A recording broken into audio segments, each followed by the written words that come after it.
How pitiful is Tony?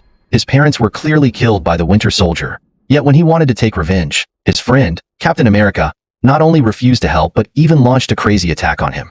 Seeing Tony completely unable to fight back, and even his energy core about to be crushed by Bucky. In desperation, he could only unleash his last bit of energy, instantly melting Bucky's mechanical arm.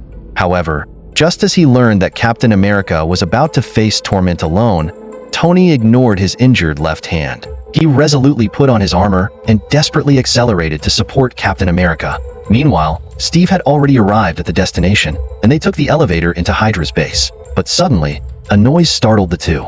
It turned out that Tony had arrived just in time, saying that he already knew the truth and was here only to help. After some discussion, Captain America finally had Bucky lower his weapon.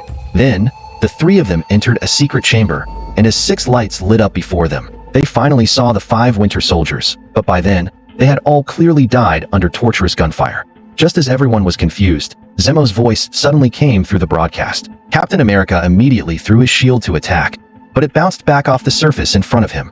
Then Zemo told everyone that his family had tragically died in the Battle of Sokovia. He blamed everything on the Avengers. So, to avenge his wife and children, Zemo meticulously planned this setup to destroy the Avengers from within. As soon as he finished speaking, he played a video for the 3 of them. The footage was from 1991 when Bucky was under Hydra's control. That day, he received an assassination mission, and the victims were Tony's elderly parents. Watching his parents mercilessly killed by Bucky, Tony's heart was filled with extreme anger, so he questioned Captain America if he had known about it all along. Looking at the self-righteous man in front of him, Tony felt an immense loneliness at that moment.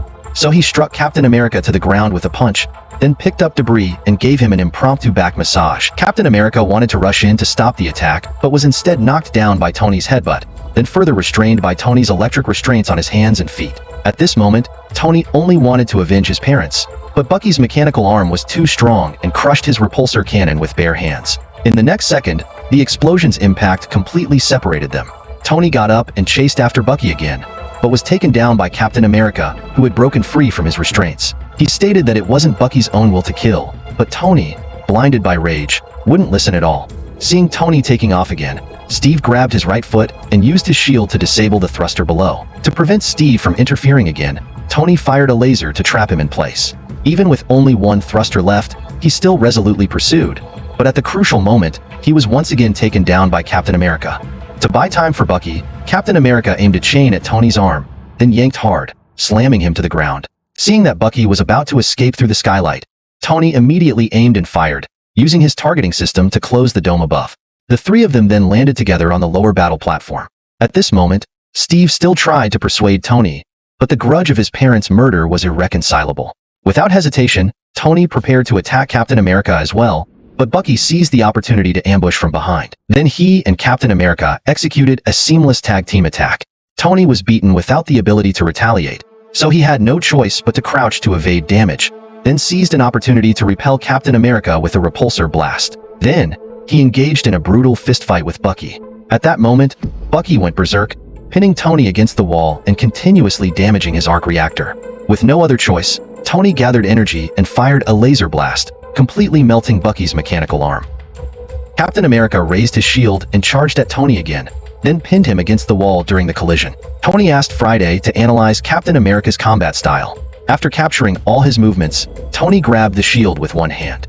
Then, he blasted Steve away with a repulsor shot, throwing punch after punch to vent his anger, and finally flung Captain America aside. At that moment, Captain America once again uttered his classic line, "I can do this all day." Tony intended to finish the fight with his repulsor, but his attention was drawn to Bucky on the ground, giving Captain America an opportunity. He lifted Tony up and slammed him hard onto the ground, then mounted him and delivered a relentless barrage of punches. Finally, he smashed the arc reactor with his shield, bringing the battle to an end. As Captain America lifted Bucky and prepared to leave, Tony weakly said, "You don't deserve it.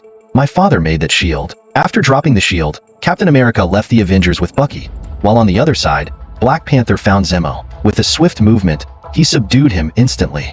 It was clear that a lifetime of imprisonment awaited him. In the end, Rhodey stood up again with Tony's help, while Captain America had Mr. Lee deliver an apology letter. Are you Tony Stank? Yes, this is Tony Stank. You're in the right place. Thank you for that.